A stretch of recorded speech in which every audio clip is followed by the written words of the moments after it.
Hola amigos de LDP Magazine, sean todos muy bienvenidos a este enlace en vivo y en directo, que hoy en día comenzamos una nueva travesía, otra locura más acá entre historietas. Nos ha ido muy bien con las tertulias literarias, así que ahora comenzamos a navegar con todos los amigos del mundo de la historieta. Para eso, con un amigo de la casa ya de años, Germán Adriasola, con quien conversaremos de su obra Catacumba y su proyección y cómo se ha desarrollado a través de esos 13 o 14 años que ya tiene esta 13. 13, 13. 13. Así que eso. Germán, bienvenido. Hola, gracias por la invitación. En realidad ahí vamos a tratar de descifrar y contar algunas cositas al respecto de lo que es cómo nace la idea, cómo se desarrollaron algunas cosas y algunos ejemplos prácticos al respecto. Así que ahí le vamos a dar con toda Catacumba. Sí, le agradecemos a todos los amigos que han venido acá a Play Kingdom y que estamos en vivo y en directo, porque esta es la idea, que estemos en vivo y en directo en estas actividades y que ustedes conozcan a estos participantes, a estos autores y puedan compartir con ellos y preguntarles lo que quieran y también conocer su obra directamente y si quieren alguna firma, también. Pero Así lo que que sí. quieran al respecto de la historieta y De el historieta, terror, por sí, favor, sí. dejemos eso en claro porque Es casado, es psicólogo. casado. No, no, no, no, si ese da el punto. No, sino que psicólogo y psiquiatra, No ya somos, asesor comercial o empresario no soy. Así no que soy, justamente. no vamos a poder resolver ese tipo de Ni problemas. Rico MacPato tampoco. Rico Mampato menos, ojalá el Kino, el Lota ahí no pudiese auspiciar con algunos milloncitos, pero bueno. Sí, pero bueno, ya. Comencemos entonces, Germán. Bueno, a ver, yo dentro de lo que es la estructura del cómic acá nacional, yo empecé a desarrollar un cómic de terror.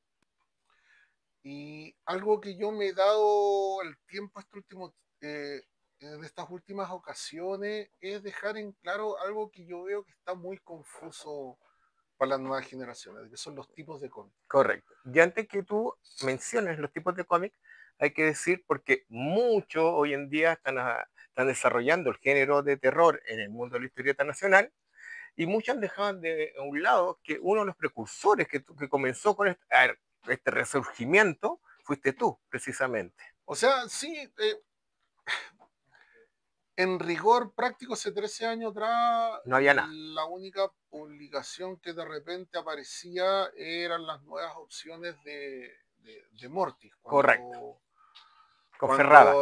claro, con Ferrá, Ahumada creo que es el primero que Sí. dibuja, y un montón de otros autores nacionales más de que hacen algunas historias por ahí que después la juntan en una publicación recopilatoria, pero era más que nada bueno, en realidad como siempre ha sido el cómic nacional, ha sido siempre como por gusto personal, por esfuerzo personal, por llevar, por tosudez, Uh -huh. por testarudo y todas esas cosas que ellos salieron adelante y que yo creo que les dio un súper buen posicionamiento porque ahora Ferrá hace poco sacó un libro Sí, de le ha ido terror, bastante bien con los libros. lleva 2 libros, Mm, creo, Sangre de Trauco y sí. otro más que el que lo vi la semana pasada que estaba por ahí, que yo lo vi en redes sociales, y eso, y ya con una casa editorial Grande. mucho grande, claro, mucho más estructurada en el sentido para el desarrollo, difusión y distribución. Y te recalco, ellos estaban haciendo un esfuerzo muy grande al respecto de lo que era Morty. Y en ese minuto nadie más estaba haciendo de terror. Correcto. Absolutamente nadie. Sí.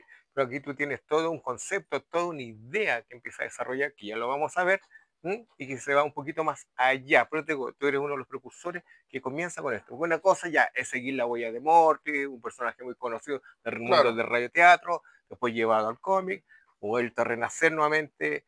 Ujú. Hasta tenemos hasta las cumbias del Doctor Morty, pues tiene hasta un disco, tiene Sí, de un disco todo. de los años 70 creo que era, 60, 60 ya, 60, claro. sí. Cosa olvidable, por favor. Entonces, Ah, pero en esa época estaba bien, para darle ya. un poquito de Y sus humor, o zombies sea. cumbiancheros, ya me acuerdo del Pucha, en título. una vez ahí, cuando se reedita el video, le podríamos colocar el audio de fondo para que suene, porque creo que están en Sí, sí YouTube está, esas, sí, sí, ya. sí, sí están. Ya, no, no, no, no vamos por la Ya, tangente, ya, dejemos de que suene el tema de fondo un rato. ya, Ya, está bien, dale, dale. Ya, ya, dale, pero dime. ya. Entonces, digo, en cierta manera, tú comenzaste con esto, con Sí. esta patada inicial, con hacer algo novedoso, algo nuevo, no reciclar lo que ya estaba. Sí, es que también me preocupé de reciclar porque como que yo sentía que había un desgaste natural en todo Sí. caso, porque a mí me encanta todo el movimiento que hace Ácido, Ujú, Matucana, Trauco, yo lo encontraba genial, alucinaba y me encantaba. ujú, Pero cuando yo veo que empieza a salir en Bandido, que es la verdadera historieta aventura, algo así era el ujú. eslogan, ¿te Sí, acuerdas de sí, las primeras? correcto. Yo encontré que se había dejado de lado la aventura y que al mismo tiempo se había dejado de lado ciertos géneros. Ujú, Tenía que existir lo contestatario, pero hay ciertos géneros que habían quedado absolutamente de lado. Con Bandido encuentro de que renace lo que es la ciencia ficción. correcto. Renace, El cómic de aventura y familiar, de cierta manera. Que es lo que quería claro, de Javier. que tenía un poquito de picardía de vez en cuando, Mm, dependiendo del autor, pero pucha, entendamos que en otras locaciones, ponte tú en Argentina, de la picardía era más que algo que picardía, sin rayar en lo erótico extremo, ni mucho menos, pero ellos nunca lo ocultaron, ¿cachai? ¿No? correcto. O sea, yo anoche me estaba releyendo una historia de Sanoto de que salían creo que las Nippur Color o Scorpio Color, algo Ujú, por ahí, que es Horizontes Perdidos, y como en la página 40 y algo hay un desnudo brutal ujú, de la protagonista de la historia, que es de que se va a empezar a llamar Falca. ujú.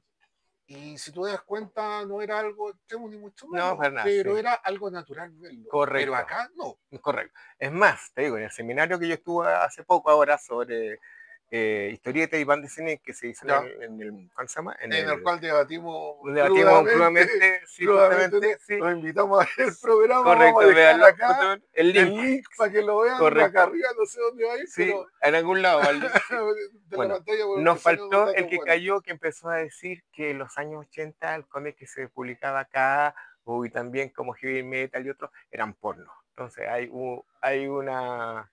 Es que por eso voy A al explicar esto, asunto justamente. de los tipos de cómics que yo creo que es donde Correcto. mayor problema ha tenido la mayoría de la gente. Y lo que yo quise hacer acá, para resumir y seguir avanzando, porque si no nos vamos a alargar demasiado, Ujú.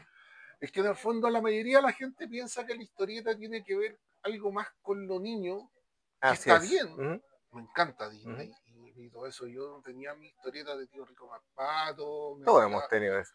mi abuela me pasaba desde Archie, Pequeña Lulú, todas esas cosas geniales de que habían Ujú. cuando uno es niño. Y por ejemplo, acá yo coloqué el Looney Tunes, otra más, me encanta, que de nuevo, viejo, Sí, o debería haber dado la vuelta.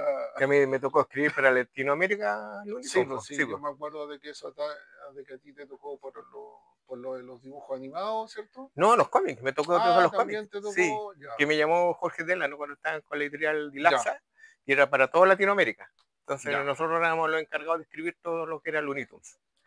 Bueno, el destino y las sincronías marcan, porque a mí me encantan estos personajes, el Pato Lucas, Maestro, Sí. bueno, ¿para qué lo vamos a empezar a nombrar a todos? Ujú, Pero como que todos piensan que el cómic es como entre algo para niños ujú, o puse para el lado algo que más de empresa, que de que entre superhéroes, empresa, porque ahí hay personajes de ujú, videojuegos, por lo del Fortnite, en fin, de que se han sacado muchos productos de que tienen que ver con cómics basados en ujú, videojuegos, en merchandising, en juguetes, en un montón de cosas.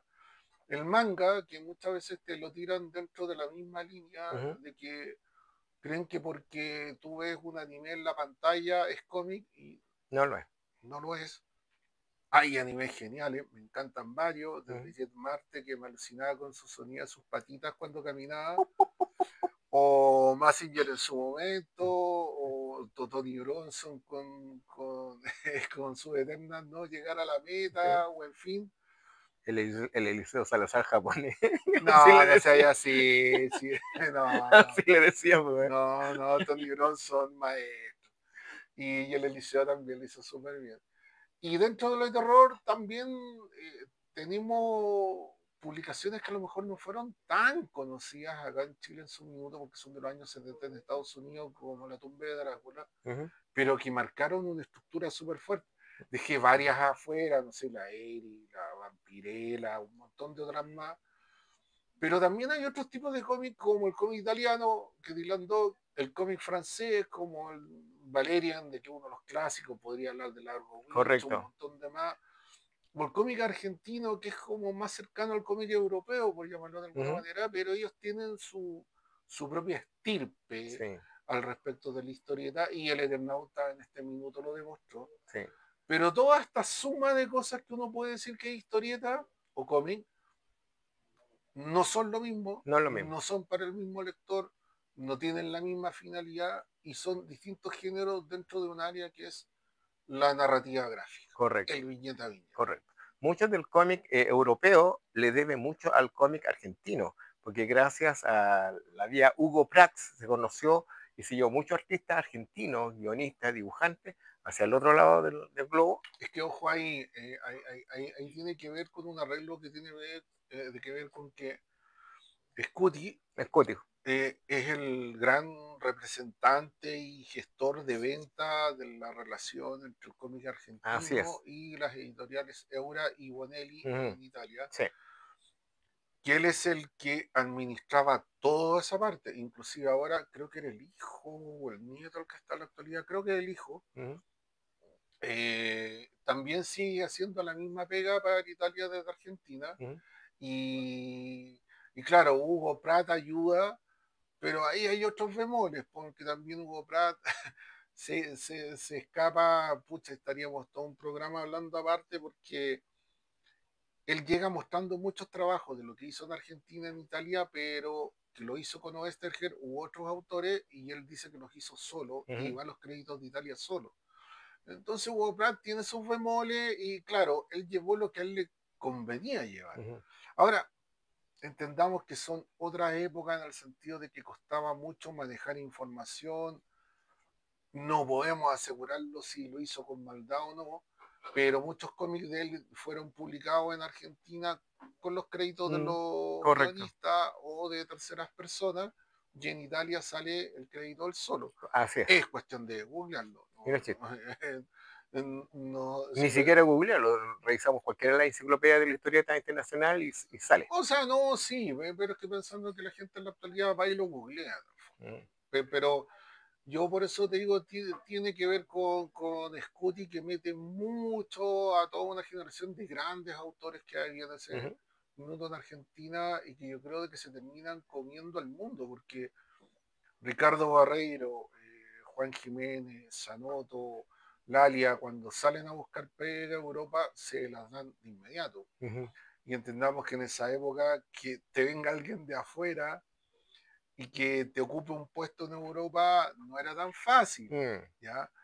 Porque habían otros códigos, habían otras estructuras, entonces muchos autores como Carlos Trillo, como Carlos Meire en Italia, de que hicieron grandes trabajos, o Eduardo Rizzo, o Pedro Assini, de que la rompían en Lancio Story o en Scorpio, lo logran porque tenían un altísimo nivel, y de que es verdaderamente algo muy importante.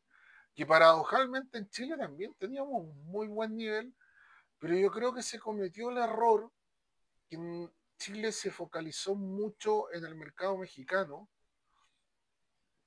y todo el latinoamericano y un poco de Inglaterra. Y gracias a esta movida de que hace Scuti de relacionarse con Italia, el mercado argentino se desarrolla mucho mejor con el mercado europeo y el mercado asiático. Ujú. Yo hace años atrás, en una Crack Bamboo que justo se está realizando este fin de semana allá en Rosario, ¿te acuerdas que con Darío nos juntamos en una mesa?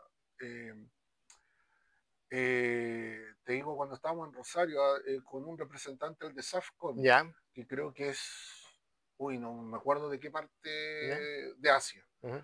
Y él también trabajaba, viajaba frecuentemente a Argentina a buscar autores, tomaba lo que estaba saliendo en un minuto de genio, Ujú. se llevó, por ejemplo, la de, creo que era el Sherlock Holmes niño con la ratita que era Watson, que se lo llevaba de trillo con bobillos, Sí.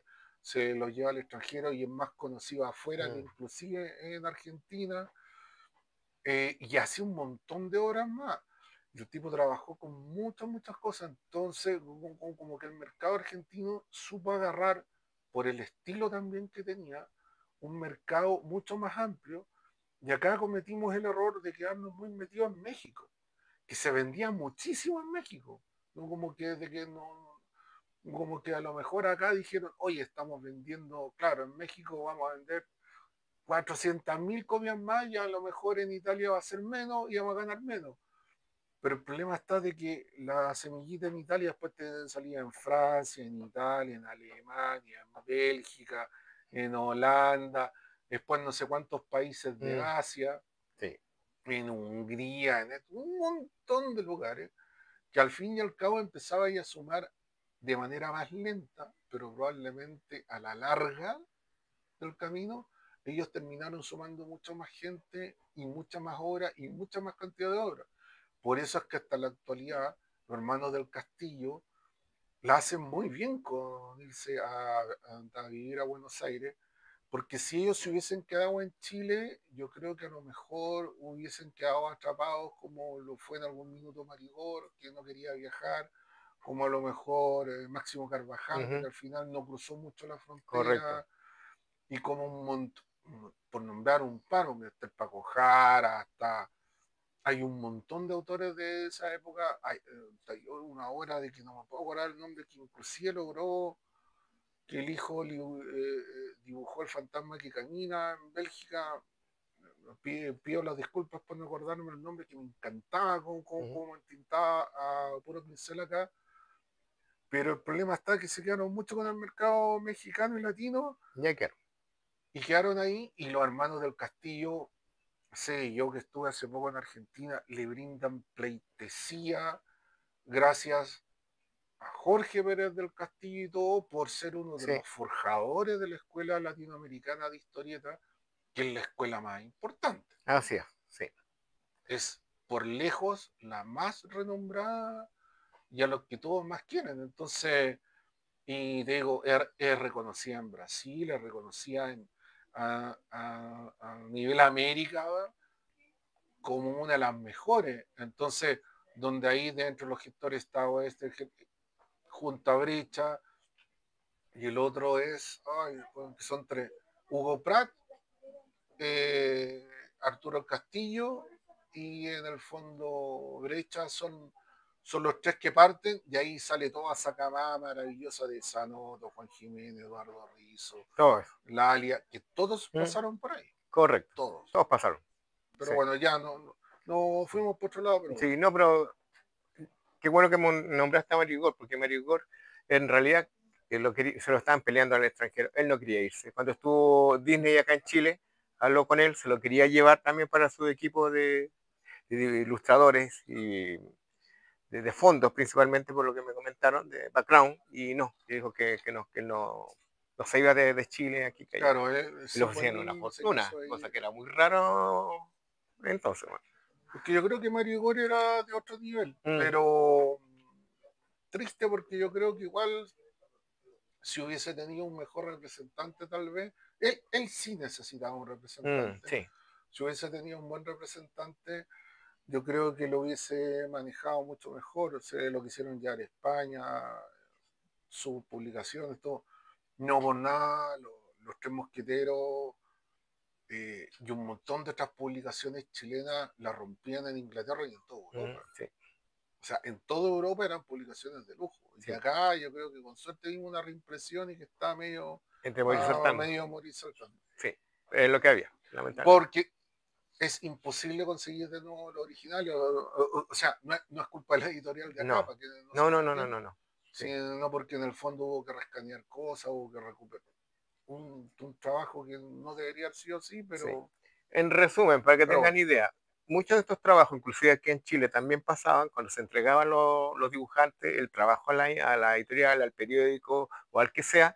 La editorial tomaba este trabajo, le hacía fotomecánica y de repente se iba al tarro de la basura, o se desaparecía en el mismo taller las ilustraciones, se perdían prácticamente y no se sabía qué pasaban con ellos. Esa fue una de las grandes cosas que pasó. Sí, yo por lo que entiendo, en Argentina hay como dos personas que tienen películas y originales, no todos lo tienen en películas y Mm, no todos lo tienen en originales, no por nada, hay varias cosas que se han reimpreso últimamente que se ha tenido que hacer un trabajo de recuperación histórica, de mm, reescanear desde la revista. Correcto.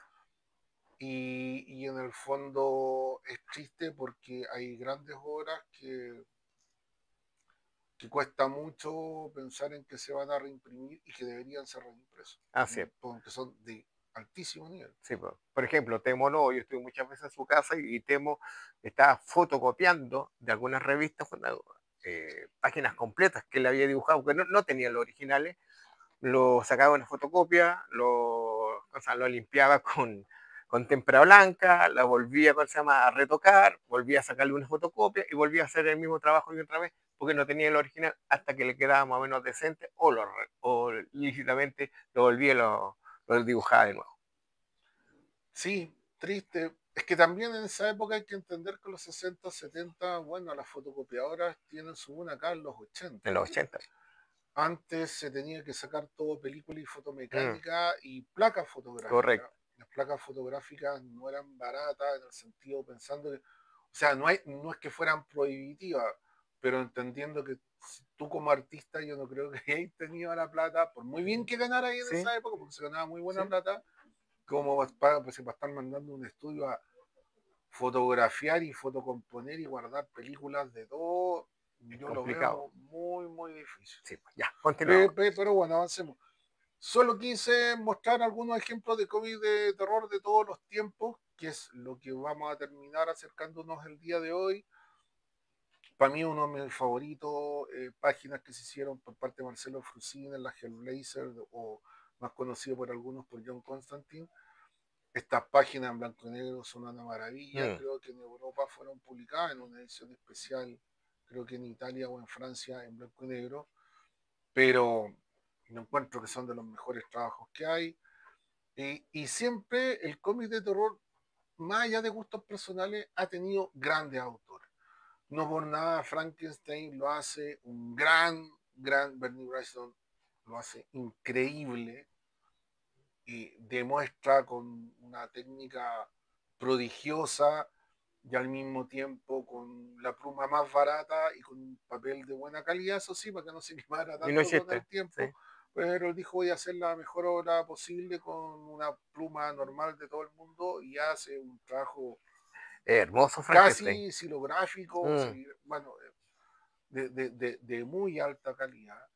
De ahí donde tú te das cuenta que el cómic de terror tiene autores que están generalmente por sobre la media, sí, porque en el fondo tienen que tener background, algo más bagaje. allá para poder generar un ambiente, para poder demostrar algo que es distinto.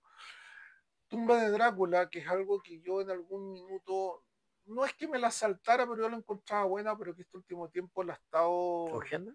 rememorando ¿Ya? por los tomos que han salido Los baratos de recopilatorios. los Mm, recopilatorios de Panini, porque las en inglés son carísimo. $50 promedio cada revista, entonces, y los recopilatorios no están todos, entonces, no, bueno, eh, yo creo de que la mejor opción es la edición en castellano y no está muy buena las traducciones, sufro, pero yo creo que las páginas de Jim Collan, que es la página del medio, es Mm, genial. Y en el caso de Dylan Dog, yo siempre lo recupero porque en el caso que haga la esquina de Dylan Dog, Conrado Roy, que es un dibujante, yo diría bastante desconocido por estos lados, pero tiene una magia trabajando el claro oscuro, cómo ocupa el pincel, cómo ocupa texturas, cómo genera terror en las páginas, cómo va generando un suspenso. Yo lo encuentro maravilloso. Yo lo mm. invito a que lo busquen. Tiene grandes obras de novelas de terror que él ha adaptado, un montón de obras de Dylan Dog. Y para los amantes del cine, Conrado Roy trabaja hace la continuación de Profondo Rosso en Profondo Nero, Sí. que es solamente en cómic, que se sacó para Italia, que es una obra maravillosa, y que la escribe el mismo director italiano, creo que Fulci de Fulci. Profondo Rosso, Sí. ¿cierto?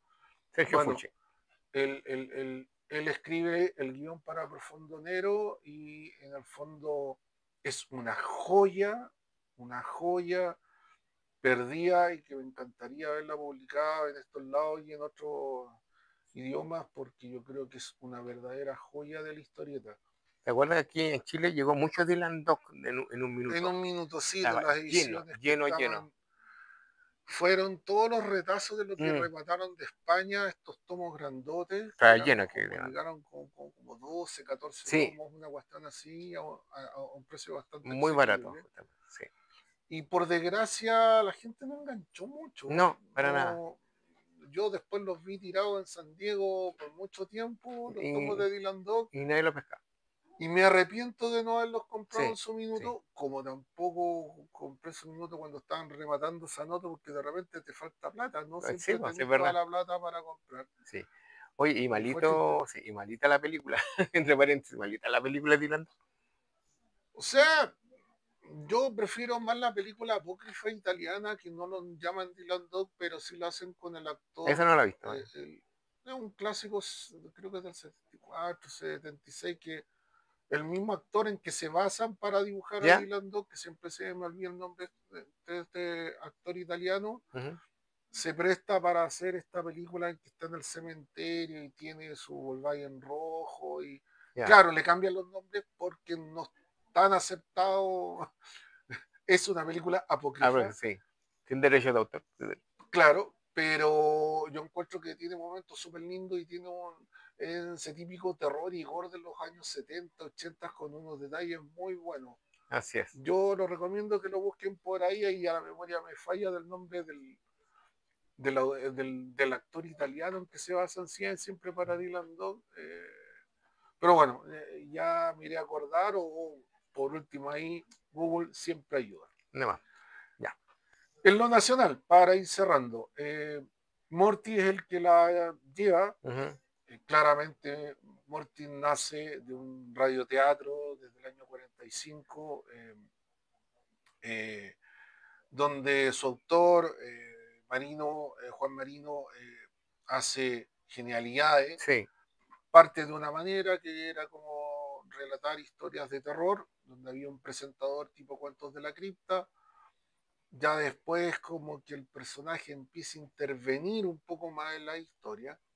Y desde el año 66 todo este boom del radioteatro hace que Mortis empiece a salir en historieta y sale, no sé, yo creo que son más de 200 las publicaciones en total entre Zigzag, Pincel, Kimantú y todo eso de que Sí, más esto. o menos. Son más de 200 las revistas que se sacaron de Morty. Hay algunas que quedan dando vuelta acá en el Persa, que es la reedición que sacó Copesa, Ujú. de las que lograron recuperar, porque no está todo Morty, es imposible. Hubo una época que era todo color, hubo una época en que estaba blanco y negro con un tono, solamente blanco y negro, y pasaron los mejores autores en su minuto, desde, no sé, pues, Araneda, perdón, Ujú.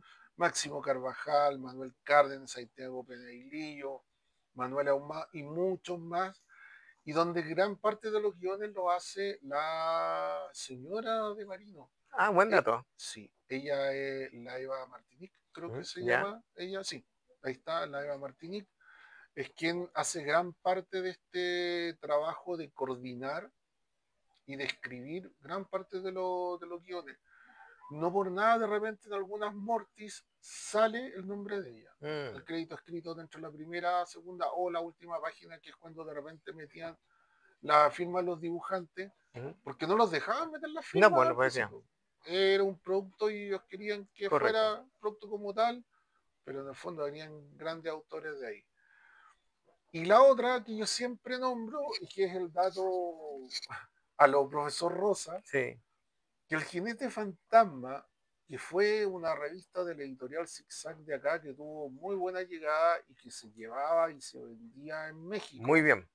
muy bien, eran los derechos de Ghost Rider, la Así es. historieta de terror del universo Marvel, que todos lo ubicamos por Ghost Rider o por ejemplo por esas películas malas de Nicolas Cage, de la plataforma Sony, que sí que las películas Sí. son malas, ya a mí me caía Nicolas Cage, pero Pues las eran malas, películas eran son malas. malas, Son son malas. malas. Y que yo te diría que las historietas de Ghost Rider son súper buenas. Y Sí. en Chile tenían los derechos, no sabían qué hacer. ¿Mm? Y la transforman en un pastiche medio entre como campo, vaquero, como dramón, Y una cosa donde muy rara. inclusive Eva Martinique escribe de los primeros guiones ahí del Jinete Fantasma. Ya, sí. Y son parte del equipo creativo de Mortis es Mm, al que llaman para poder desarrollar esto. qué bueno. ¿Por qué no siguieron con el Ghost Rider gringo? No tengo idea. ¿Por qué llegó la franquicia y no la podían traspasar tal cual y tenían que hacer algo acá y no sabían qué hacer? Por desgracia los años han pasado y quienes nos lo podrían decir ya no lo pueden porque no se encuentra con nosotros. Correcto. Pero tuvimos grandes autores ahí, Sí. grandes autores nacionales dibujantes de que trabajaron en el Jinete Fantasma. Cor- No por nada ya casi no quedan en el peso. Correcto. Uno de los datos curiosos, que el Ghost Rider no es el motociclista que nosotros conocemos actualmente. El original era un jinete a caballo. Claro, bueno, pasa por 3 temporadas, parte como un mito en cowboy Sí, o de western, por decirlo de alguna manera. Inclusive tenía más ese formato del traje blanco, ese como fantasma blé, por decirlo sí. así, arriba acá, por graficarlo de una manera simpática. Y va mutando con el tiempo y claro, después con los años el de Nicolas Cage, para hacerlo un poquito Sí. más transversal, que es el Johnny Blaze. El que todos conocen. Y ahí empieza todo un desarrollo, en fin, bueno, de la moto, y después pasa por una época inclusive que tienen un auto fantasma, ¿Verdad? que es como lo más moderno, como hace 6 años atrás, más o menos, hay unas cosas interesantes, pero vuelve a la moto, y queda como yo creo que Marvel en el último tiempo no lo han sabido manejar, pero bueno, eso ya otro cuento. Ya hace rato. Pero bueno, ya. Vamos de lleno a lo mío. Catacumba parte del 2012 y son varios mitos, son distintas estructuras que he ido trabajando en el tiempo. Parte como las catacumbas de Santiago, sigue con el vampiro de Rancagua y los fantasmas de Santiago Centro y la Quintrala, prosigue con todo lo que es Puerto del Hambre, de ahí seguimos con todos los brujos y la recta provincia y la Chilpila, una casa embrujada, que es un tema en Cutún que yo creo que es una de las historias más impresionantes que tenemos acá a nivel paranormal en Chile. Me impresiona cómo de cierta manera hablan tan poco de este tema. Mm, Pero gracias porque me lo dejan a mí claramente, entonces solamente lo hablo yo, bien, pero es un caso que yo diría que es uno de los más documentados, diarios, fotos, entrevistas, hay grabaciones, canales televisivos, la Estrella de la Serena, que sacó un montón de notas al respecto. Párroco, gente de lo paranormal, los militares fueron, trataron de entrar a la casa, hicieron todo lo posible por tratar de entender qué pasaba y no pasó nada. y de verdad nunca lo pudieron controlar, Mm, llegando a tal punto que la persona en cuestión tiene que terminar huyendo.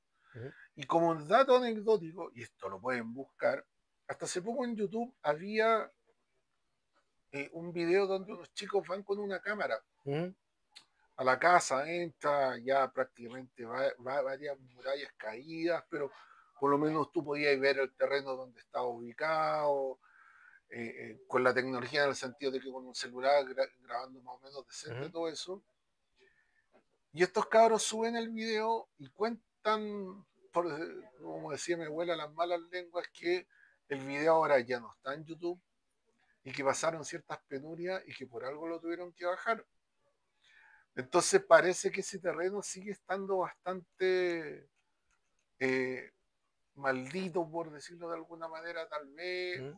¿Qué pasó ahí? No sabemos, pero pasan muchas cosas y yo creo de que ese es uno de los números de Catacumba que yo muchas veces no solo le tengo cariño, sino que yo recomiendo leer harto porque encuentro que es algo que es tan cercano a nosotros, pero al mismo tiempo la gente no lo conoce, en el sentido de que es algo que salió en todos lados en los medios en esa época, cuando pasó a fines de los 70 y como que con el correr de los años ha quedado en el tintero y yo encuentro de que es algo impresionante. Yo no sé cómo alguien no ha venido a Estados Unidos en la película, pero bueno, Ahí hay otras anécdotas más en todo caso. Y bueno, tenemos también, hice las historias de los brujos con bunche y algunas cosas más, y las animitas milagrosas, que es muy típico de Sí, nosotros.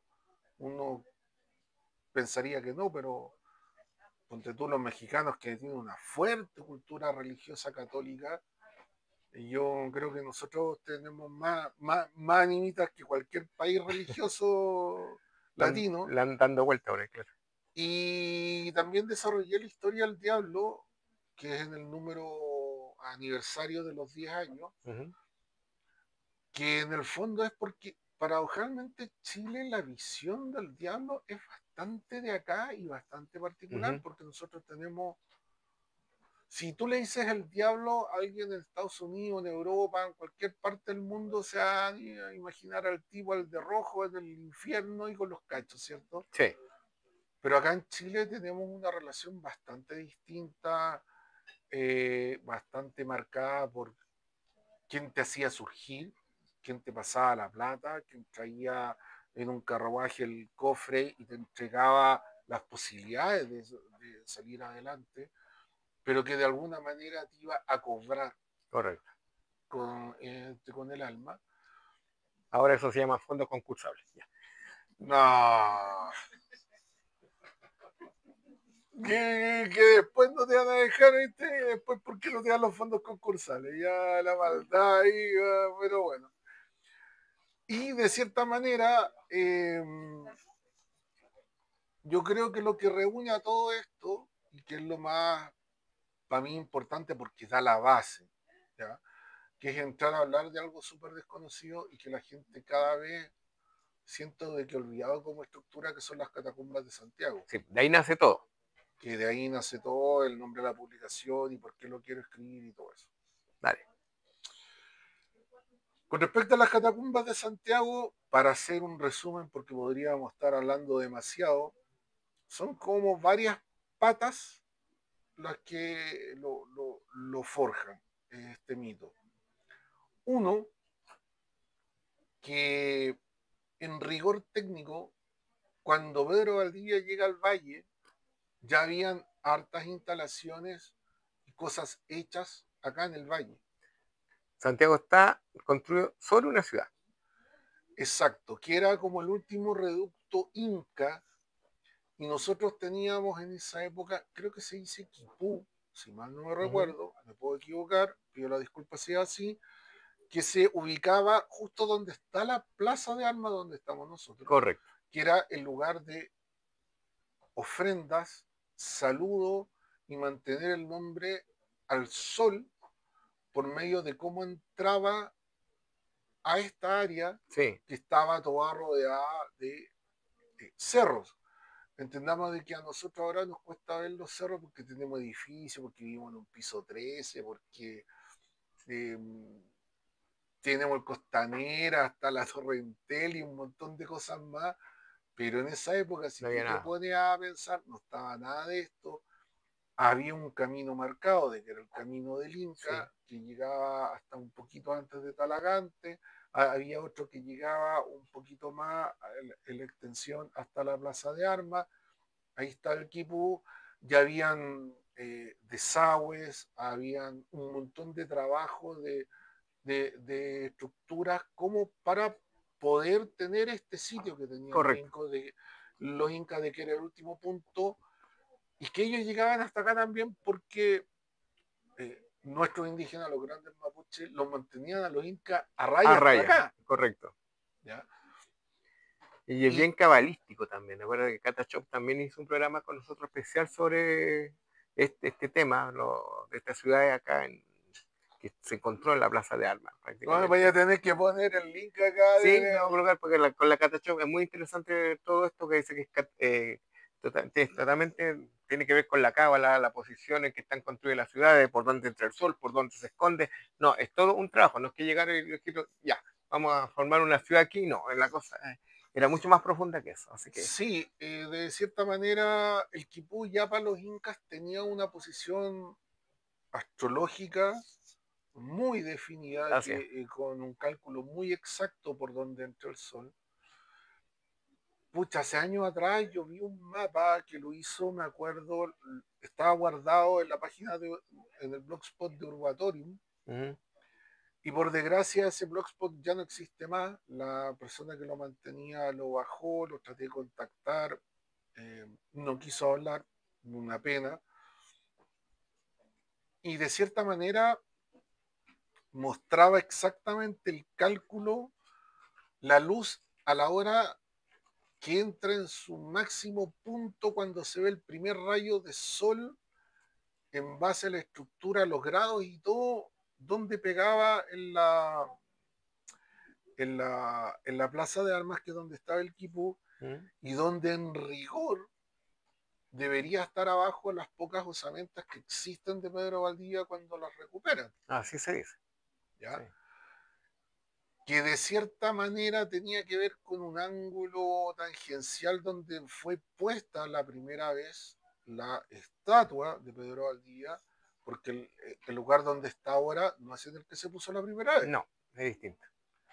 Entonces Y el caballo estaba mirando por una posición especial. estaba mirando con otra intención, exacto, de que tiene que ver por dónde venía la luz. Correcto.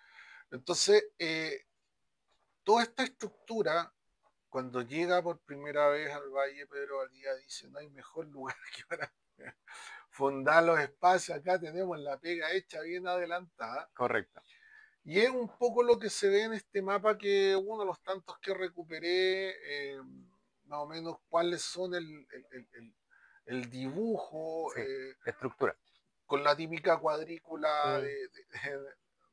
de mesa De ajedrez. de ajedrez, donde está todo súper estructurado en 90 grados, que Ujú. rápidamente después eso cambia, y que tiene que ver con que teníamos también el río al lado, teníamos una cierta cantidad de opción de lugares para poder mantener a Ujú. la... me imagino que en esa época habían vacas, algunas ovejas, algunas Ujú. cosas así, claramente mucho más de lo normal. Ujú. Digo de lo normal porque ahora no vemos nada en el centro de No, Santiago, no vamos a ver nada pasar de eso. no. Se los filetean. Ya. Claro, Se lo- y, y en el fondo Santiago se empieza a levantar de ahí, pero al mismo tiempo, y la otra pata súper importante tiene que ver con los jesuitas. Así es. Yo una vez traté de hablar con los jesuitas y tenía yo muy buena relación con un periodista que trabajó por mucho tiempo como vocero comunicacional de ellos. Y le quería preguntar en buena para que ellos hablaran no de por qué los echaron de Chile en su minuto, ni entrar en debate filosóficos o religiosos de quién es más importante o no, de qué tanto hicieron o no, porque es meterse en la pata de los caballos, y yo creo que hay que tratar a veces también de entrar a hablar respecto de lo que es la historia misma del país. Y no quisieron hablar. Y no hubo caso, no hubo caso. Yo seguí todos los protocolos y con este periodista amigo que se encargaba de ello, no hubo caso, no quisieron. Porque en el fondo los jesuitas son los que manejan el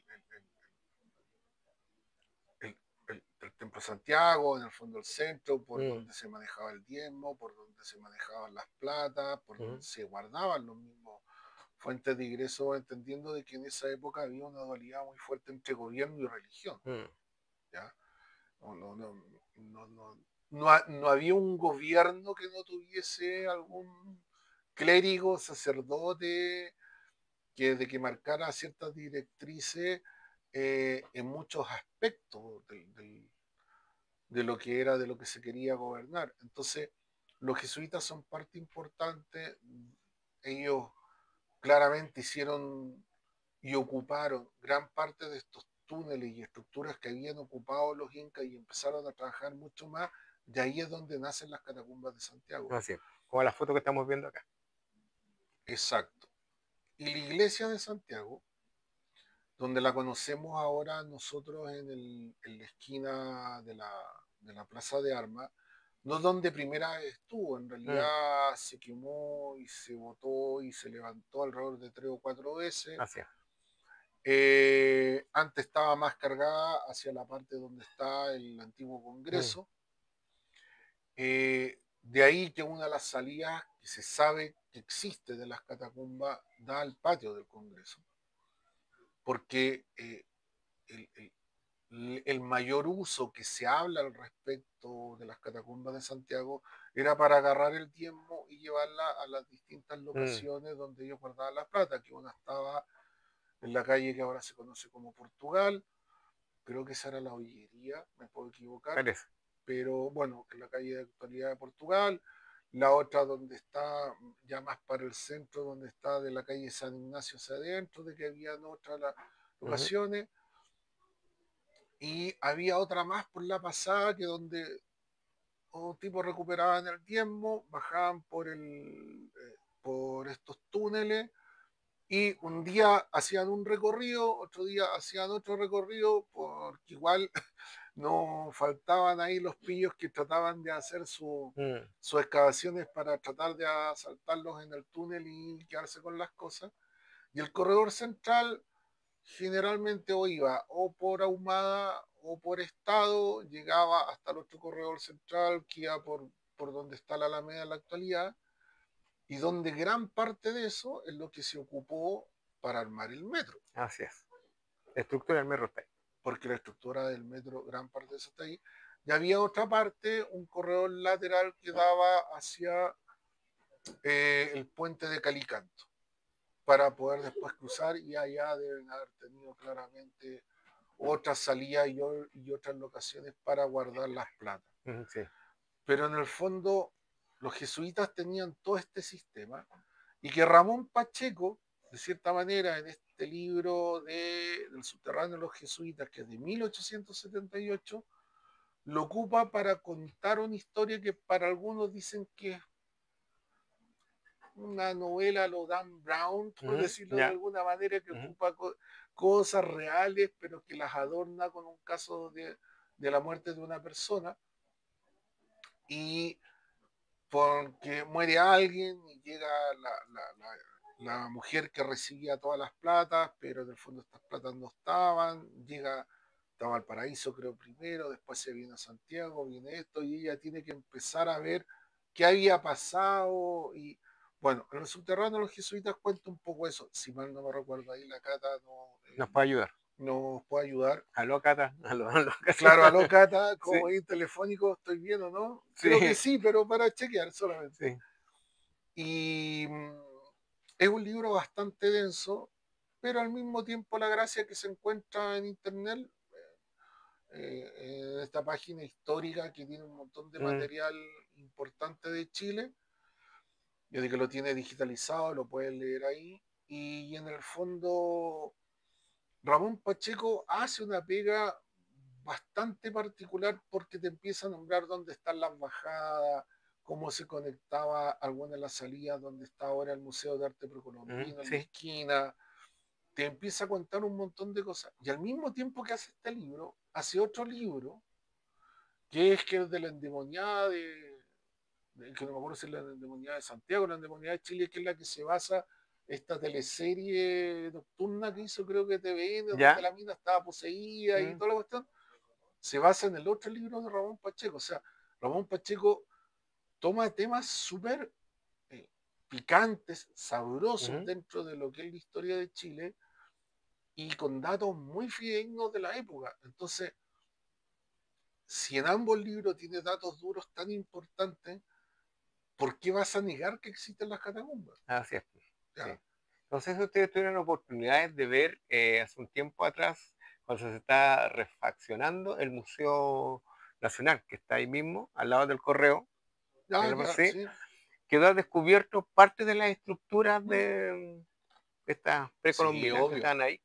Y la viste paciencia, uno pasaba y la veían ahí. Sí. Era bastante interesante verlo. Y dejaron ahí, o sea, la dejaron abierta un rato para que la gente la viera, sacaron algunas cosas y la volvieron a tapar. O sea, fueron bien respetuosos en ese sentido. Mira, cuando se estaba haciendo el metro para Calicanto, ¿Mm? justo un periodista que trabajaba con metro me había conseguido en una primera instancia la posibilidad de bajar, Uh -huh. porque antes que sellaran el túnel que daba a las catacumbas. Uh -huh.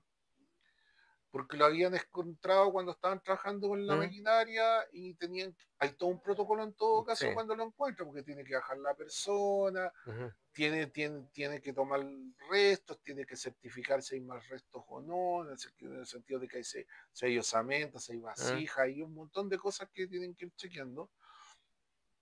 Obviamente tratan de acelerarlo lo más posible, pero Ujú. como estaban trabajando el metro había el tiempo para eso. Y mientras hacían ese proceso, estaba a punto de obtener el permiso. Y en el último minuto, ya cuando me dicen, ya Germán, yo creo que la próxima semana vamos a poder bajar, también el metro llega y dice no. Y los tipos llegan y tapan todo. ¿Ya?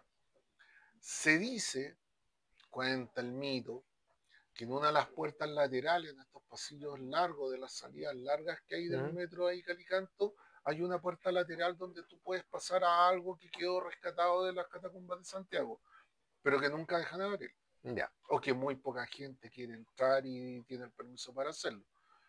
Pero ya cuando te dicen que eso está, o sea, es porque existe, está. no es un mito, claramente.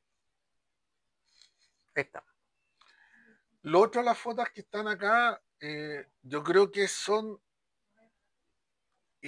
tengo la suerte de haberlas guardado por suerte, porque otra de las salidas se conectaba con el Instituto Nacional. Lo que vemos acá son fotos de Copesa que quedaron ahí en los archivos históricos. Hicimos una nota, me acuerdo, para un reportaje de fin de semana, donde hay un montón de... Yo creo que si ustedes se dan una vuelta en el Instituto Nacional, se van a dar cuenta de un montón de partes que quedó tirado sin trabajar. Mm. Hay distintas teorías por qué no lo terminaron, porque problemas de plata en ese minuto no No había. habían, supuestamente. Y esto que se ve acá es el trabajo que quedó a medio terminar, que conecta con las catacumbas laterales hacia el otro lado de la Alameda. Y es genial tener esta foto, porque yo siempre he dicho, y la otra vez una persona que hace un programa acá en YouTube que le va muy bien y que inclusive que lo han llevado al canal de Mega, Ujú. le conté un poco de esto y no me creyó, porque Ya. yo vi la entrada, y Ujú. yo cuando niño estuve en la entrada de acá, Ujú. del corredor que unía un edificio del centro de Santiago que unía directamente en la recta hacia estas entradas que estoy mostrando acá en la foto, que era del Instituto Nacional, y que se conectaban con después con lo que ocuparon cuando hicieron ahí en la entrada de Avenida Bulnes, donde está Bernardo Sí, Higgins, ¿cierto? sí, ahí está. Parte de las catacumbas, todo ese trabajo de abajo lo ocuparon para hacer eso ahí, ¿ya? Entonces, bueno, ahí hay distintas teorías, no vamos a entrar en los debates sociopolíticos del momento. Mm. Algunos decían de que Pinocho los había dejado para poder escapar rápido de la moneda, de que eran los protocolos de seguridad, de que eso siempre existía así, por algo toda esa estructura ahí está tomada por los Ujú. militares, por algo se decide llevar ahí a Leonardo Gil, pero también se elige ese punto por un motivo cabalístico que tiene que ver con la geometría mística al respecto de cómo se hacían las ciudades antes. Mm. Asia. Y bueno, estas son las únicas dos fotos que las tengo por suerte guardadas, porque de verdad hay mucho material que por desgracia Perdido. se ha perdido. Y al mismo tiempo, en Copesa van dos periodistas, que ahí está la página que se salió en la cuarta. Yo en esa época todavía no estaba trabajando en la cuarta, creo que todavía estaba trabajando en la tercera, según yo, pero bueno, yo diría que sí. Y en el fondo van a hablar con los sacerdotes a cargo eh, de mantener la catedral de Santiago, porque si se dan cuenta ahora uno puede bajar por el lado del Ujú. púlpito, todo, Sí, se puede bajar, pero está todo sellado en el fondo, no hay por dónde pasar. no hay por dónde pasar. Y ahí los sacerdotes dicen, no, esto es un mito, y salen con una frase, etcétera, etcétera. Yo en realidad claramente tengo claro que no es tan mito, ya lo sabemos por todo lo que hemos conversado que no, pero de ahí viene la base de Catacumba, que es lo que yo creo que de cierta manera hace que, o logra que, cuando yo saco el cómic, le fue súper bien en ventas para la Comic Con de hace 13 años atrás, ya, que era en Estación Mapocho. Sí. Lo que sí puedo decir que no me acuerdo si es la primera o segunda Comic Con, pero en el minuto la saco en la Comic Con y le va bastante bien, gracias a Dios. Y por lo mismo después la toma visuales y sacan los tomos recopilatorios, que el libro que está ahí en la esquina, que tienes tú ahí, Roberto, Sí, justo ese libro. está acá. Claro, que el libro visuales. Y que en el fondo yo me baso en la otra pata del mito, porque esto para más remate impresionante, porque se supone que yo le dije de que esta historia de las catacumbas tenía varias patas. La otra historia, y que está documentado por el Mercurio de Santiago. Entendamos que el Mercurio por mucho tiempo ha sido considerado como el medio más Más serio. serio históricamente hablando, ¿cierto? Sí. El Mercurio saca una nota donde habla de una expedición con 3 alumnos de la Universidad de Chile que bajan a recorrer en los años 70 las catacumbas para tratar de hacer un circuito turístico al nivel de lo que se hace más o menos en París, en Francia. Y esto claramente no funciona, se va mal y el mismo diario cuenta, yo tuve la microficha, que son unas placas que no está el diario. Bueno, se puede ir a buscar el diario en todo caso a la hemeroteca. Pero las fichas están todas, se pueden Pero las consultar fichas en la están, Biblioteca Nacional. exacto, la Biblioteca Nacional, en la hemeroteca está el diario. Y yo reviso la microficha y en el fondo habla de un ser que anda por las catacumbas de Santiago y que son los que genera la muerte de estos alumnos al respecto cuando bajan a hacer el recorrido, entendiendo que era un testeo, entendiendo que era el guía que iba a ser el más importante, el jefe de guía, el que mantenía como toda la estructura de las cámaras, cuántas cámaras iban a mostrar, la parte histórica. O sea, la persona más avisada de este proyecto baja con estos 3 alumnos y no vuelven. Vuelve solo una persona que es la que entrevista directamente y están las cuñas directas en el diario. Yo tomo eso, se lo hago historieta y es lo que yo creo que es lo que hace más. Yo trabajo el mito, voy juntando un montón de información de qué cosas podrían haber habido ahí en las catacumbas en base a un montón de estudios que fui juntando en el tiempo. O sea, se habla de que abajo hay una biblioteca que tenían los jesuitas, habían sarcófagos de gente importante de que la llevaron que la dejaron ahí. Está lo de Pedro Valdía, ¿cierto? Los pocos restos de que se obtuvieron. El corazón de Portales, que también en algún minuto se habla que está ahí. Y un montón de material que los jesuitas querían que fueran, y otras sectas también que tenían su misticismo. Algunos hablan de algunas logias de acá de Santiago, algunos nombran también que en uno de los pilares había una marca de la logia Lautarina, que es una de las grandes forjadoras de toda la independencia a nivel sudamericano para ir en esta lucha contra los españoles, ¿cierto? Y poder independizarse. Pero todo eso estaría abajo y algo quedaría todavía. Y yo creo claramente que por la información de que manejo y que algunos otros historiadores ahí que quedan perdidos en el tiempo, es así. Digo perdido en el tiempo porque, por desgracia, en la actualidad yo encuentro que los profesores de historia hacen unas clases tan poco entretenidas que podría ser, no estoy diciendo que todos los profesores sean fome, pero encuentro que hay cosas de la historia de Chile que podría ser mucho más entretenido contarlo y creo de que ahí se pierden. Y bueno, yo juego con eso, yo juego con ese mito, que es lo que desarrollo, y en cada una de las publicaciones voy viendo siempre, como digo aquí, la base histórica, que es el estudio previo, y el formato de la historieta para hacerlo entretenido dentro de las páginas de cada una de las publicaciones. También investigaste sobre Tito Lastarria. Así es, Tito Lastarria llega en una de las tantas presentaciones de Catacumba, de los fans, me comenta lo de Tito Lastarria. Yo lo tenía pensado de trabajarlo en los vampiros chilenos más adelante. Ujú. Y de cierta manera, bueno, cambio el orden porque me empieza a salir la información rápidamente. Es increíble nuevamente cómo el destino y las sincronías ayudan. Y cuento algo que es algo bastante paradojal porque hizo súper bien en la historia de Chile, nos ayudó mucho en muchas cosas. eh, es regidor del cementerio en Rancagua, le pasan la gobernatura de Rancagua mismo, en el sentido ya como que cuando está sentado como ciudad importante, ¿cierto? Pero al mismo tiempo la gente le pedía favores, pero le tenía miedo. Después la gente dice que no sabe cómo todo esto crece tan rápido en su vida.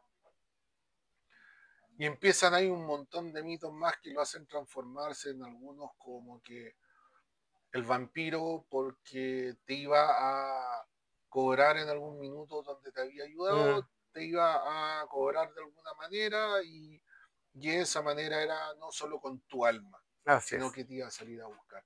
De ahí hay un mito bien entretenido que yo los invito a que lo lean ahí en el libro, que está en el libro recopilatorio, Este que está también acá. está en la publicación. Que en el libro recopilatorio también está Roberto. Ya. Es porque si no quieren recopilatorios, lo quieren Claro, ahí, entonces ya tienes claro, puede para estar a buscar. la publicación independiente. Correcto. Y es de cierta manera uno de de los dos vampiros más criollos, de cierta forma, que a lo mejor no es el que se conocía tanto, Mm, porque acá siempre se hablaba de Santiago, el del mm, hospital, el que pasaba por los techos ahí al lado, ahí por Recoleta, mm. Independencia, en fin, por esos barrios.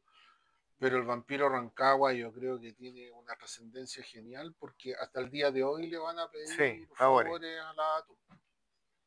Así es.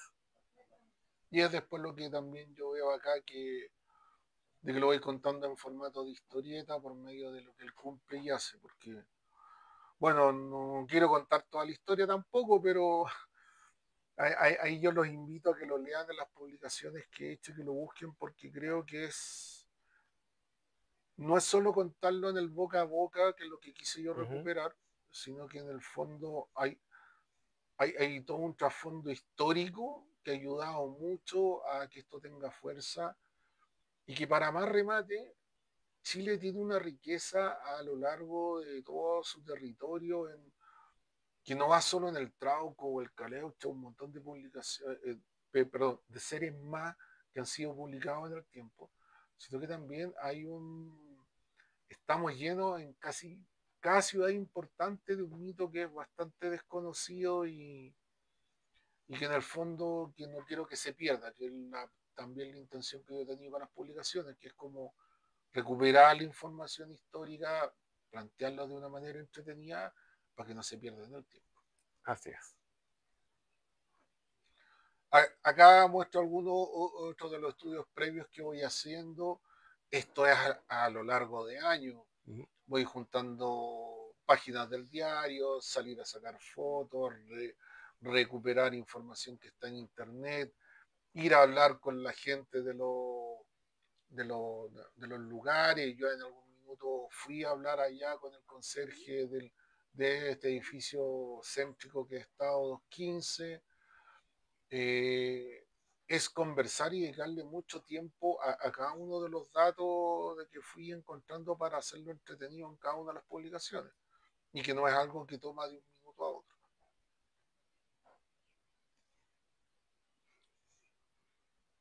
Y como para ir cerrando a grandes rasgos, bueno, la publicación que cumple 10 años, que Lo es que con está la que acá. contaba al principio de lo que es la historia del diablo en nuestra cultura,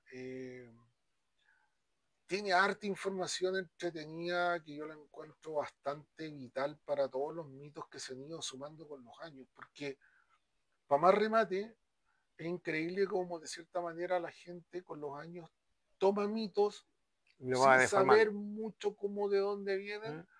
y con ese cuento oral Mm. del boca a boca los va como reordenando, los va tomando ahí y acá en el fondo yo trato de hacer un trabajo de ordenar la información de los mitos que dan vuelta ahí en el norte del país.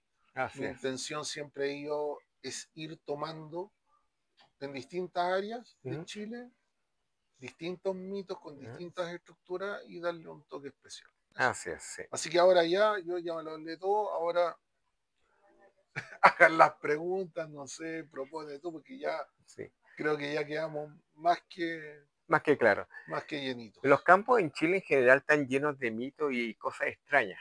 Por ejemplo, yo siempre lo he dicho, mi madre cuando estaba recién casada se fue al norte cuando se llama, a ver a sus parientes. Y las casas no es que estén pareadas unas con otras, estamos hablando campo a campo. Una casa está separada de 500 metros, 1 kilómetro entre los cerros. Dice que estaba cayendo ¿cómo se llama? La tarde, y eran como pasado las 6 de la tarde, y se empieza a escuchar un bebé a lo lejos que lloraba y también muy fuerte, como ser un bebé que estaba sufriendo mucho, como si estuviera hambriento, y cada vez el llanto se sentía más cerca por las distintas casas, como que se venía acercando, y también que golpeaban muy fuerte. Hasta que llega a la casa donde está mi vieja con sus nuevos parientes, y justamente le golpean la casa muy fuerte, la puerta, y el llanto del bebé en la puerta. Y la gente le dice ahí, no salga cuñada, que ese es el diablo.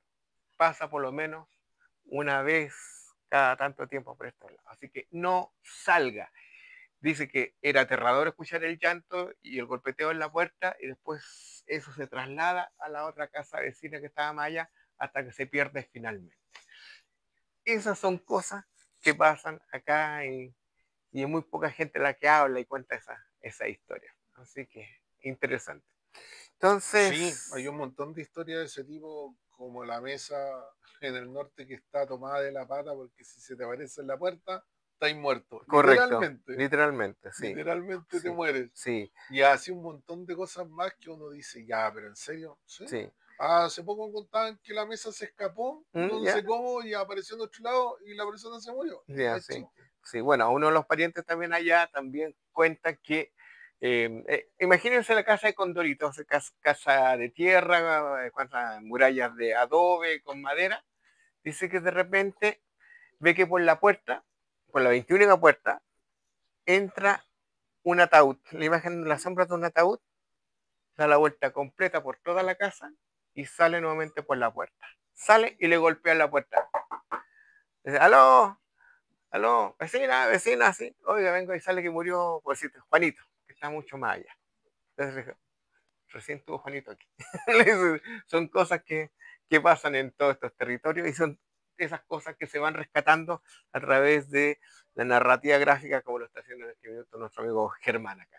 ¿Preguntas, dudas que tengan por ahí que quieran comentar? ¿Alguna pregunta, alguna duda? Pregúntale a una. ¿Mm? ¿A la una, a la dos? ¿Sí? Allá la amiga. Allá. No, es que habló de Hellblazer, de Constantine, y a mí me gusta mucho ese cómic. ¿Ya? Y Ya. quería preguntarle cuáles consideran que son como los mejores capítulos a gusto personal. Sé que no tiene nada que ver con la charla, pero fue mucho de Hellblazer y de mucho, mucho hablar de Hellblazer. O sea, mira, yo creo que hay dos temporadas que a mí me gustan mucho de Hellblazer, que son las que dibuja Marcelo Frusin y las que después dibuja Leonardo Manco, que son dos dibujantes argentinos que no son de las primeras historias, deben estar en tomos más avanzados. Los nombres de las historias no me acuerdo, ¿ya? Porque van divididos por autores cuando las sacan Claro, a venta. pero si tú buscas las de Marcelo Frusin, esa es que tiene dos guionistas, creo que uno es Mike Cari y el otro es el que trabaja con Eduardo, que es... Hoy la memoria me falla. No, pero me Pero gusta por el porque dibujante que el que yo muestro acá, sí, las páginas, la blanco y negro. eh, estas historias de Marcelo hay un par que son geniales. Yo te digo, son de mis favoritas y las de Leonardo Manco también. Uh-huh. Yo te las recomiendo mucho. Son, claro, a ver, Constantine aparece por primera vez, ¿cierto? Con la historia ahí en Swamp Thing. La primera vez que hace referencia y entra por la trama es por los brujos de la recta provincia, que es cuando entra la trama y cuando se reconocen mundialmente, paradojalmente, a los brujos de acá de Chile, ampliamente cuidados y temidos. O sea, no, si no por nada, cuando yo estaba escribiendo la recta provincia, a mí me contactaron. Me escribieron, me dijeron, ¿por qué estás escribiendo esta historia? Y yo pensé que era una broma por Facebook. Y no era una broma, porque me empiezan a dar un montón de datos, me empezaron a mandar un montón de cosas, sabía muy bien yo lo que estaba haciendo. Y yo te puedo decir que los brujos de la recta provincia saben exactamente lo que uno hace, cuando quieren saberlo. Y bueno, ahí yo le expliqué a grandes rasgos y salí Victorioso. victorioso, pero en el fondo, sorry que me desvié, Constantin toma mucha fuerza relacionado indirectamente con Chile y por lo mismo yo lo empecé a leer dentro de las historietas que de repente me llegaban a las manos y de las primeras que a mí me tocaron fueron las de Marcelo y bueno, después ya empecé a leer para atrás y para adelante, empecé a leer me volví ese medio obsesivo. Me leí mucho de la época de Comuncoli que viene más adelante también, de que yo me entretuve mucho en esa época y que es la época de vértigo, por decirlo así de alguna manera, Hellblazer. Después cuando lo suman al universo ya más DC, encuentro No, que yo creo que Constantine, hasta 300 que es de Hellblazer que cierra la historia, yo creo que hasta ahí claro, hasta ahí es funciona seguido. bien, porque después las páginas están hechas muy lindas por Renato Guedes cuando se viene al universo DC, pero encuentro que Constantine pierde ese espíritu del desgraciado ser, pero Sí. que al mismo tiempo es tan desgraciado, pero tiene un sentido de humanidad más marcado de lo que cualquier persona promedio tiene. Y además que él hace, de cierta forma, él marca muy bien como de una manera extrema como es el ser humano, pues es individualista, tiene su punto de ego supermercado, le gusta hacer las cosas bien pero a su pinta,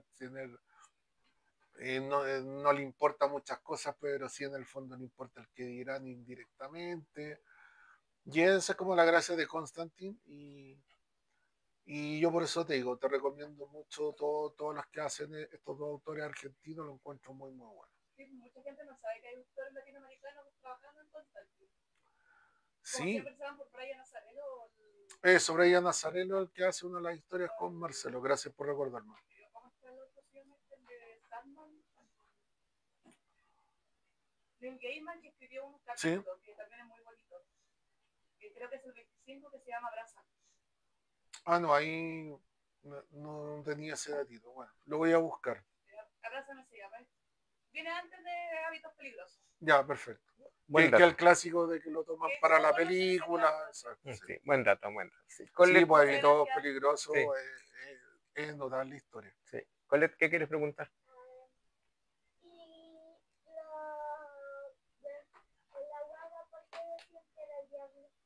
Porque, a ver, el diablo tiene muchas maneras de, ¿cuál se llama? De De presentarse. presentarse, de engañar a los seres humanos y tratar de atraparlo en sus redes y dejarse llevar. Entonces, Claro, por lo mismo yo en el cómic trato de mostrar la mayor cantidad de formas en que se presenta. De repente pueden pensar que hasta un ser extraterrestre, un sepulturero, el hombre de negro, el hombre del sombrero, el que te trae la plata, el que viene en el carruaje, el que viene en un corcel negro.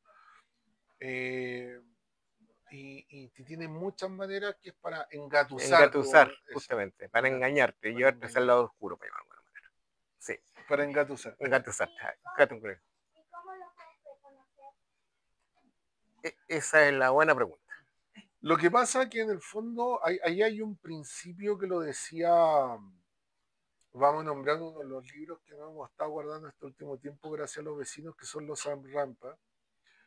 El cuerpo y las personas tienen un sexto sentido a nivel del plexo solar que sabe perfectamente bien cuando algo tiene que hacer o no hacer, cuando tiene que cuidarse o no. El sentido de la supervivencia es el sentido más antiguo que tiene todo ser humano. Y de cierta manera,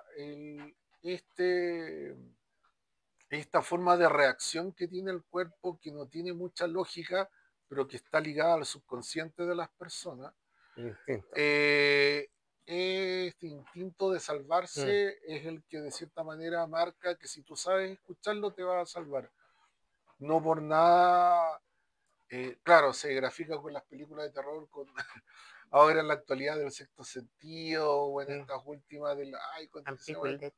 Del, del ver las cosas antes, de soñarlas, en fin, pero siempre se ha hablado que la persona tiene la capacidad de prever las cosas, es solo saber escuchar. Correcto. Ahora ya cuando el destino marca tu fin, le va a abrir la puerta al diablo y chao, ¿no? y sonaste, Sí. ahí no hay más vuelta. Sí. Pero sí, siempre hay algo que te bendiga. Hay muchas cosas que nosotros con el tiempo, que cada vez estamos más civilizados, más tecnológicos, y todo, esos instintos se han dormido, se han ido perdiendo. Muchas de esas capacidades que teníamos para alertarnos del peligro o cualquier otra amenaza se ha ido perdiendo, literalmente. Así es. Por desgracia es así. Sí. ¿Alguna otra pregunta más por ahí? ¿No? ¿Estamos bien? Ok, ya. Entonces le vamos a dar las gracias a Germán por haber comenzado con este ciclo entre historietas, donde vamos a estar una vez al mes conversando con distintos autores nacionales, acá en vivo y en directo desde Play Kingdom, porque esto siempre lo hacemos todos los martes en Mundo Viñeta, más allá del manga y los superhéroes, a través de nuestro canal de LDP Magazine a las 20:30 horas, pero ahora la idea es que la gente comparta con los autores y conozcan.